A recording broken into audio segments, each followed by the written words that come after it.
toutes et à tous, bonjour, bienvenue dans ce journal de ce lundi 28 mai 2026.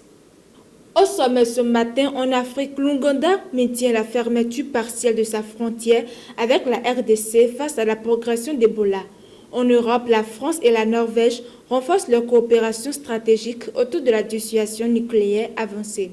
En Amérique latine, l'Argentine poursuit son enquête après la saisie de plus de 7000 animaux marins issus d'un trafic illégal. Et enfin, au Moyen-Orient, la mort d'un chef militaire du Hamas dans une frappe israélienne continue de faire réagir.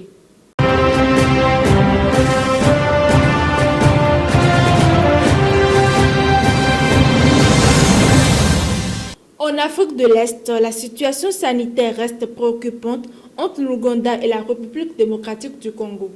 Les autorités ougandaises ont maintenu les mesures de restriction aux frontières après la détection de plusieurs cas d'Ebola liés au foyer épidémique apparu dans la province de l'Ituri, au nord-est de la RDC. La frontière reste ouverte de manière contrôlée pour les échanges essentiels, notamment les convois humanitaires et le transport de marchandises sous surveillance médicale stricte. Mais les déplacements de population sont fortement encadrés. Toute personne en provenance de RDC doit désormais respecter une quarantaine obligatoire de 21 jours.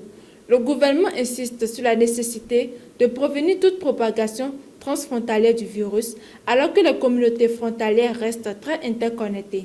En Europe, la coopération militaire entre la France et la Norvège franchit une nouvelle étape. Après l'annonce faite à Paris par Emmanuel Macron, la Norvège rejoint officiellement la dissuasion nucléaire avancée portée par la France, un dispositif qui associe plusieurs partenaires européens à la stratégie de défense française. Selon le président français, cette décision marque une étape majeure dans la construction d'une sécurité européenne plus intégrée face aux menaces extérieures. Il précise toutefois que la France conserve l'entière maîtrise de la décision nucléaire. Le Premier ministre norvégien Jonas Gahr Støre a salué une coopération stratégique renforcée, estimant que ce partenariat renforce la stabilité et la sécurité du continent européen. En parallèle, les deux pays ont signé un accord de défense prévoyant une assistance mutuelle en cas d'agression, illustrant une volonté commune de renforcer les capacités militaires européennes dans un contexte international tendu.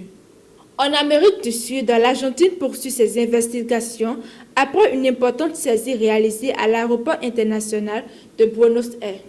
Plus de 700 animaux marins, dont des poissons tropicaux, des crabes, des poulpes et des étoiles de mer, ont été découverts dans une cargaison en provenance du Kenya. Les animaux étaient transportés dans des conditions particulièrement difficiles, enfermés individuellement dans des sacs plastiques. Une grande partie d'entre eux est morte avant même leur prise en charge par les autorités. Les survivants ont été confiés à des spécialistes de la faune marine pour tenter de les sauver et de les réadapter à leurs environnements. Les autorités argentines parlent d'un trafic international structuré destiné à alimenter le marché des aquariums privés, un commerce illégal en forte expansion à l'échelle mondiale. Au Moyen-Orient, pour terminer ce journal, la mort du chef de la branche armée du Hamas, Mohamed Odeh, continue de susciter des réactions. Il a été tué dans une frappe israélienne à Gaza, selon les autorités israéliennes qui affirment poursuivre les responsables de l'attaque du 7 octobre 2023. Le Hamas a confirmé sa mort, évoquant également des pertes civiles, notamment des membres de sa famille.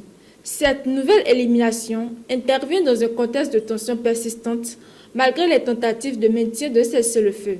Sur le terrain, la situation humanitaire reste extrêmement fragile dans la bande de Gaza, où les opérations militaires et les représailles continuent d'affecter lourdement la population.